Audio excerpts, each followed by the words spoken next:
You're listening to the Spend 10K a Day podcast, brought to you by the performance marketing experts at Mute6. This is your source for cutting-edge insight into the world of online advertising from the team with more Facebook case studies than any other agency on the planet. Here are your hosts, Steve Wise and Stewart Anderson. Welcome back to the Spend 10K a Day podcast. I'm Stewart Anderson here from Mute6. Steve will be returning for an upcoming episode. Today, it is our distinct pleasure to have David Shadpur, the CEO and co-founder of Social Native, here joining us on the show. David, thank you for joining us. Thanks for having me. So, David, we've been really excited to talk to you. Social Native is doing some really cool things in branded content. Talk to me a little bit about, a high-level overview of what Social Native is, what it does. Give us the elevator pitch on Social Native. Sure. So to preface and give you guys some context, I would think of Social Native like many other businesses that have created gig economies. Mm-hmm. So you look at companies like Uber, look at companies like Airbnb. There's an opportunity for all of us to create a world where average consumers are empowered to give you a ride, to house you in their homes or whatever it may be. By us, and the Social Native mission is to empower average consumers like you and me to create high quality and high performing branded content. So that means taking what used to be Don Draper, a photo shoot, lighting, cameramen, models, Photoshop, and compress all that into an iPhone in your back pocket. Sounds great. It's like the democratization of marketing content.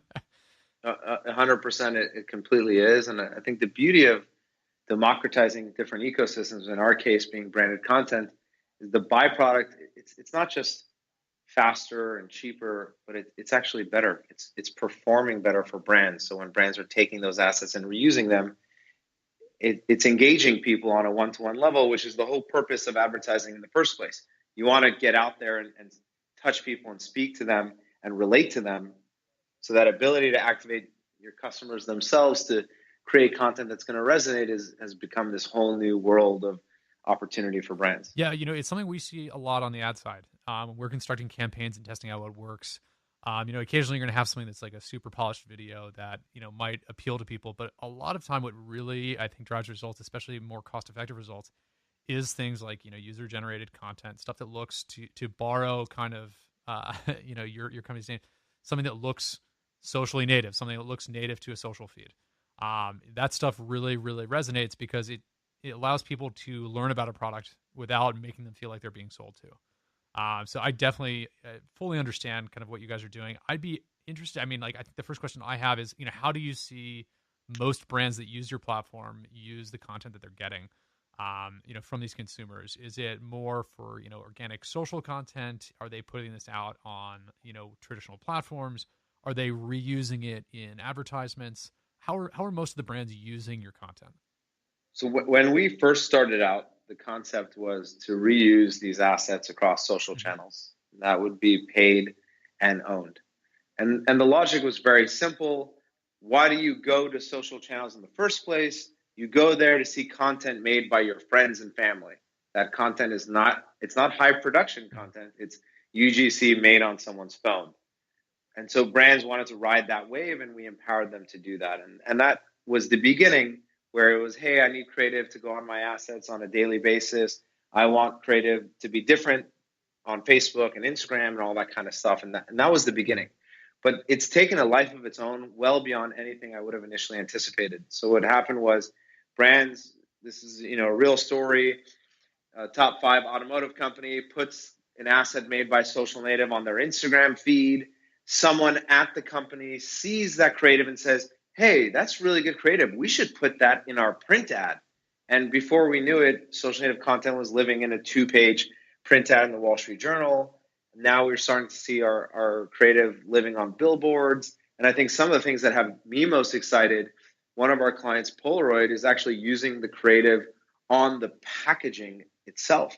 So you walk into a Mac store and you look at Polaroid devices, which is somewhat ironic because Polaroid's used to create content, and the content living on that packaging was made by average consumers like you and me via Social Native. Wow, that's pretty impressive. It's got to be surreal, kind of going and walking into an Apple store and seeing, some package on a huge company's product, and something that you created kind of put it there.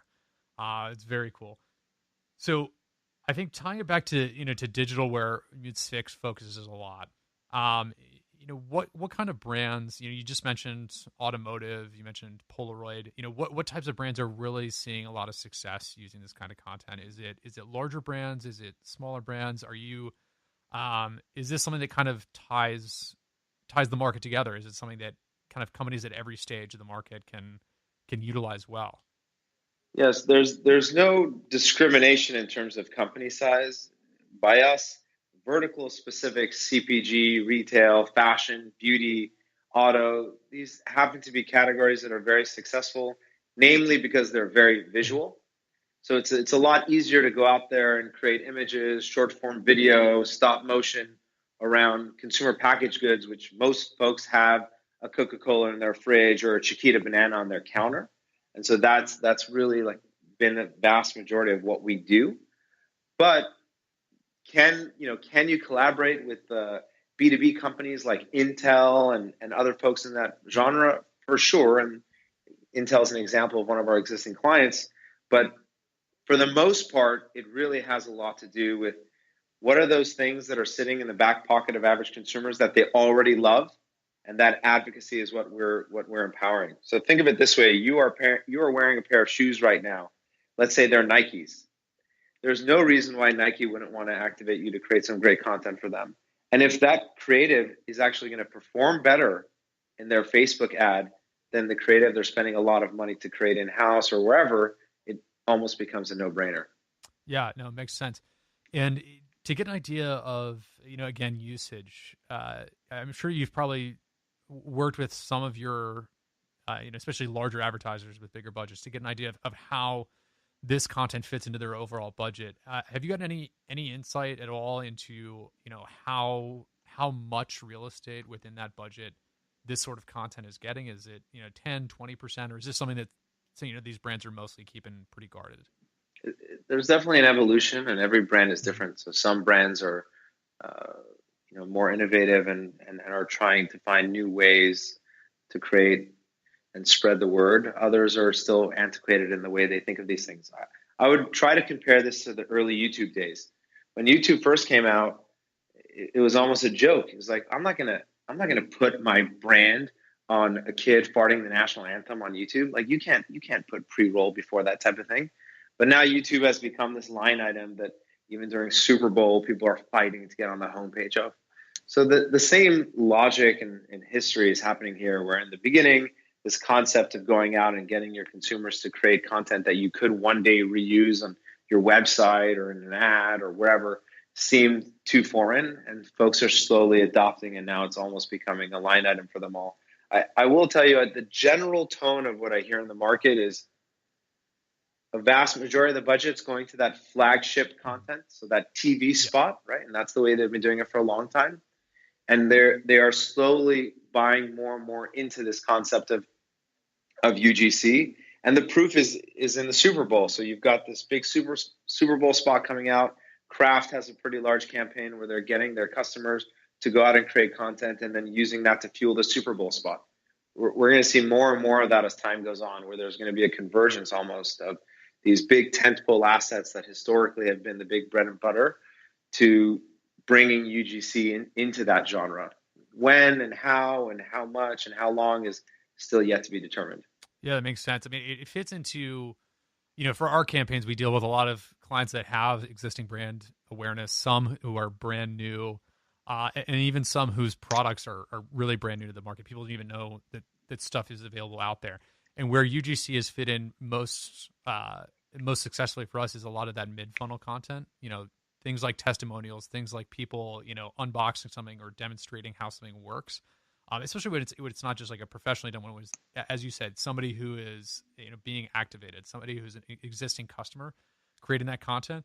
The mid-funnel content is really where we're seeing most success with that. People, maybe they saw an ad previously that first got them attracted or interested, and then we're hitting them with these ads that are showing them, hey, this is what somebody who uses it feels about the product, or this is how somebody's using the product, gives them kind of an image of like, oh, okay, this is how I could see myself feeling about it or using it. For a larger brand that has brand awareness, you've mentioned, Kraft, we talked about Coca-Cola earlier, we talked some about, big automotive. These are all companies that have brand awareness, and what they need from a branding standpoint is almost the equivalent of this mid-funnel content. It's just the reminder that, hey, this is a cool brand that everybody knows. It's extremely successful. Maybe you should go the next time you're at the supermarket, consider getting, some Kraft mac and cheese, or buying a 6-pack of Coca-Cola, or the next time you're in a market for a car, buying a Dodge or a Nissan or what have you. So, we see, from what we're seeing on our side, with Facebook ad campaigns, performance Facebook ad campaigns, what you're saying makes total sense. And it's really interesting to hear about how this is translating on the big brand side, because these are the companies that are really, a lot of the younger, newer companies that are digitally native especially, they are coming of age during a time when Facebook ads have been around for the entire lifetime of that business. So now when we deal with these bigger brands who have gone through every iteration of the advertising landscape, the marketing landscape, they've had to adjust significantly based on the trends in the market. And it's really interesting to see how they're adapting and how, direct response advertising campaigns that we're running for, small e-commerce brands that are growing and growing and growing are mirroring tactics for some of these big brands that aren't even focused on DR. They're focused on brand and actually getting DR results out of it. Really, really interesting. Yeah, and I'll throw another little idea at you, which I always, for me personally, and at Social Native, there's been a big emphasis on the bigger brands and mid-sized brands.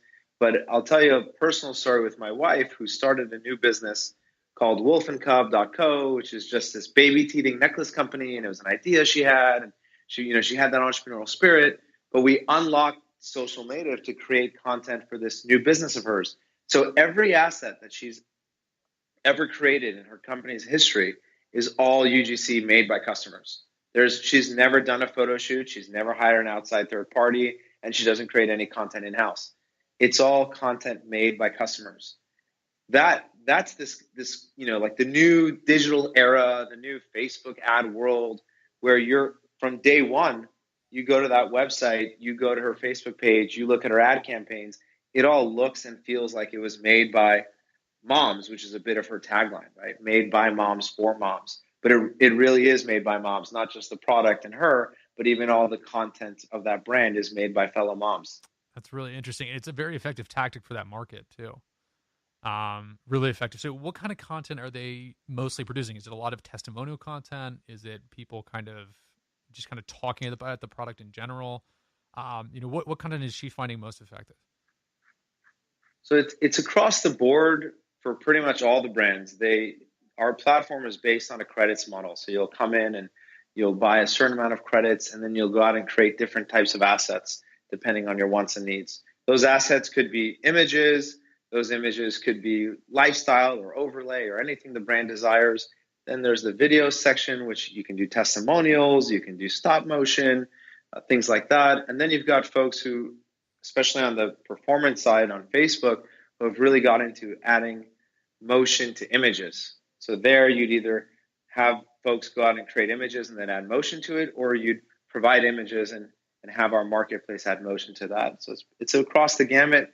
We haven't done anything yet in editorial content. So for now, it's highly visual. It's very cool. Very cool. And what do you see as kind of the, what are you guys looking to expand on currently in your platform? Are you looking to offer, more features in terms of what sort of assets people can utilize in these videos? Are you looking to expand into different types of content? Talk to me about where Social Native is going over the next 6 months, a year, 2 years. Our focus is namely around creating high performing content. So what that means is you come into this engine, what we refer to internally as our content engine, and you start creating assets. Let's say short form video. You feed that short form video directly into Facebook. We're a Facebook partner, and Twitter and many other platforms where we can directly export all these assets that we've made for you into your Facebook Ads Manager. From there, as you or your partners are buying ads, Social Native is tracking the performance of those ads, and in doing so, changing both who we invite to create content for the brand and qualitative aspects of the creative. So what that means is, let's say we're trying to sell baby teething necklaces and we create 100 assets, and your team is going out and buying Facebook ads across these assets. We'll start learning and understanding, oh, look at that. All the content that had 2 babies in it are performing better than the assets that have 1. Or all the assets where the mom is wearing the necklace is performing better when she's not, that type of thing.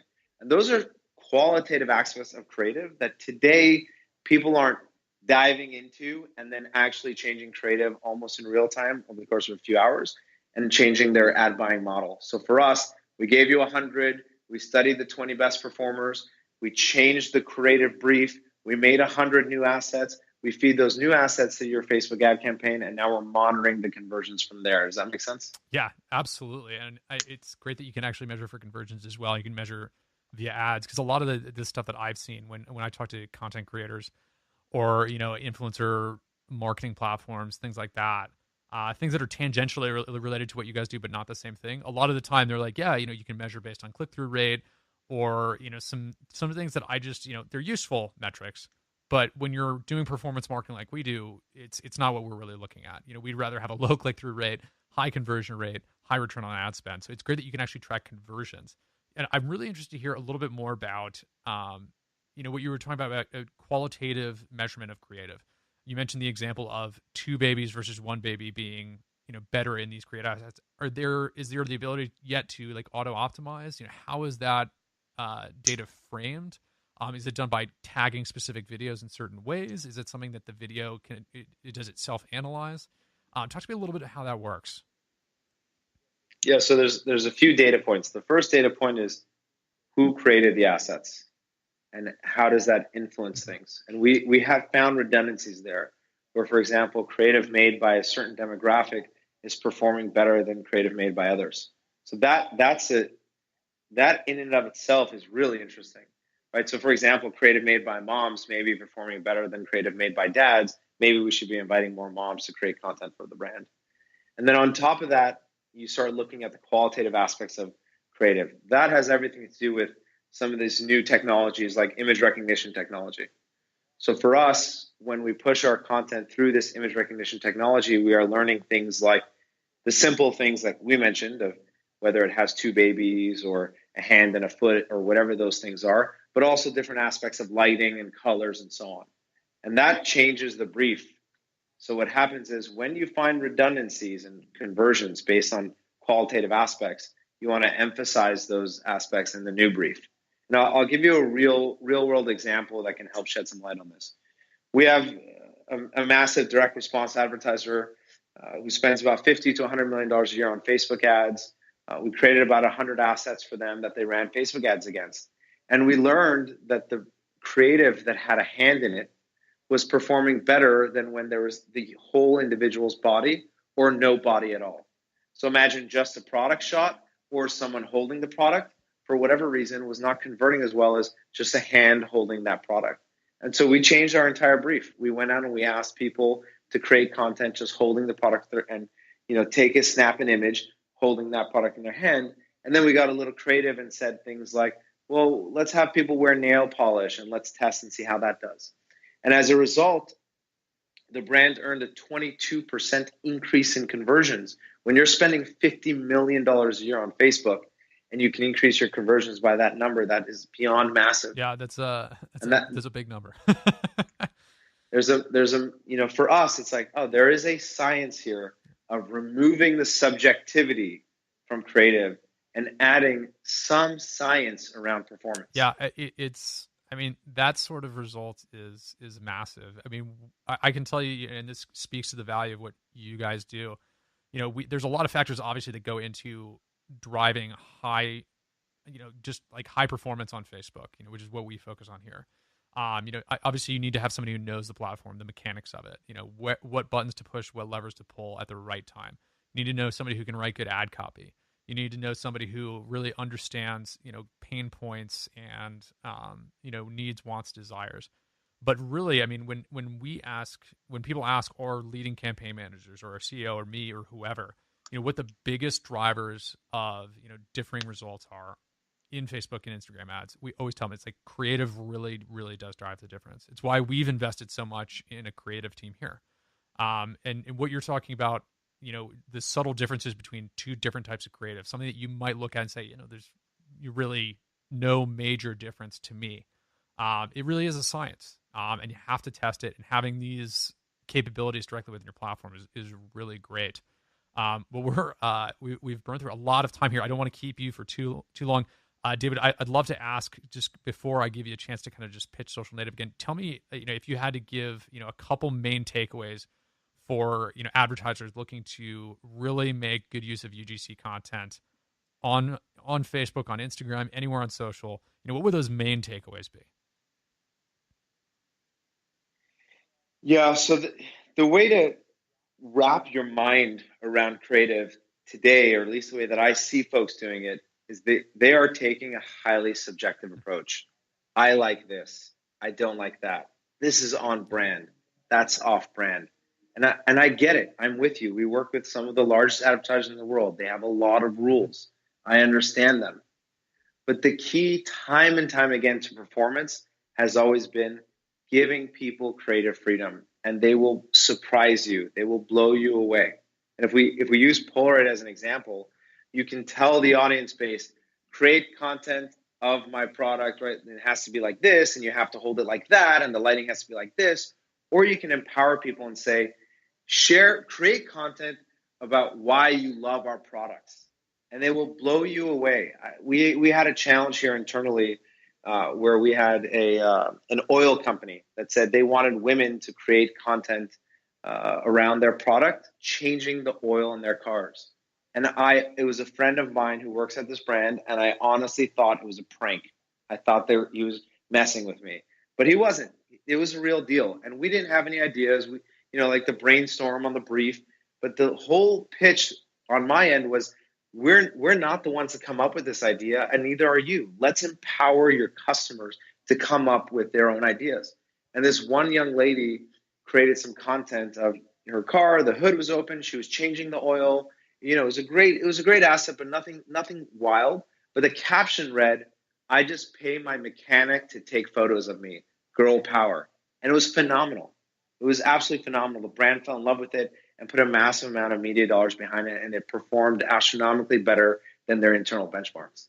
The point there is that I know we have all these guidelines and rules that we've built for our brand, and they're important, but as soon as we create just even the tiniest amount of flexibility, we create an enormous world of creative that we can leverage in ways that we want, right? You can't force virality. You can't write a recipe for how you're going to make your content do phenomenal. You just have to allow people to find that for you.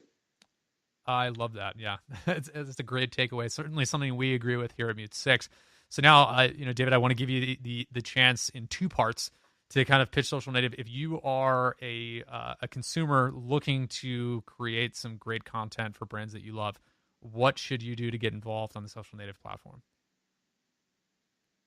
So I would encourage folks to go to the website, socialnative.com, sign up as a creator. At this time, there's a pretty large waiting list, so I would ask folks to be patient. On our end, like any good marketplace, supply and demand is challenging. There's always back and forths where sometimes you have more supply and other times you have more demand. But I would get on board and sign up and upload any assets that you've made in the past that indicate your abilities, because at the end of the day, we are looking for people who have a natural talent. It sounds great. And similarly, if I am an advertiser and I'm looking to make great use of UGC content that's already out there waiting to be activated, who should I get in touch with at Social Native, or where on your website should I go to work with your team right away? With advertisers, I would recommend you just email advertiser@socialnative, and you'll get introduced to the team. You can always email me directly, david@socialnative.com. And for the advertising world, I'd highly recommend that they take a moment to think about themselves as consumers. So take off the brand hat and ask yourself, what would you pay most attention to in your day-to-day life when you're sitting there on Facebook as a consumer, flipping through photos from your buddy from high school and your ex-girlfriend and your grandma, and there's all this UGC living on that channel. What do you really think is going to be the best experience on that platform? And that's really when people start opening their minds and their hearts to this concept. And I can tell you that some of our best brand advertisers happen to also be creators in the marketplace, which is unreal. So imagine you get in front of a room of 100 big brands and someone raises their hand and says, oh, you know what? I actually participated in the Brita initiative. Or, hey, I did the Barbie campaign with my kids and it was phenomenal. So that type of thing for me is very exciting, where we realize the very same people that are in charge of advertising can very well be the same people that are going out there and creating content in this marketplace. I love that. David, thank you so much for coming on the show. David Shadpur, the CEO of Social Native, a company that Mute6 has a great collaborative relationship with. If you are at all interested, if you think you might be interested, please go to socialnative.com and check them out. David and his team have built something really, really fantastic, and it's creating some great assets for us to use on the advertising side. This has been another episode of the Spend 10K a Day podcast. If you have any questions about anything related to Facebook ads, e-commerce, or something that we've discussed on the show, you can always email me or Steve. That's Stewart, Stewart at mute6.com, or Steve, Steve at mute6.com. We will see you again soon for another great episode.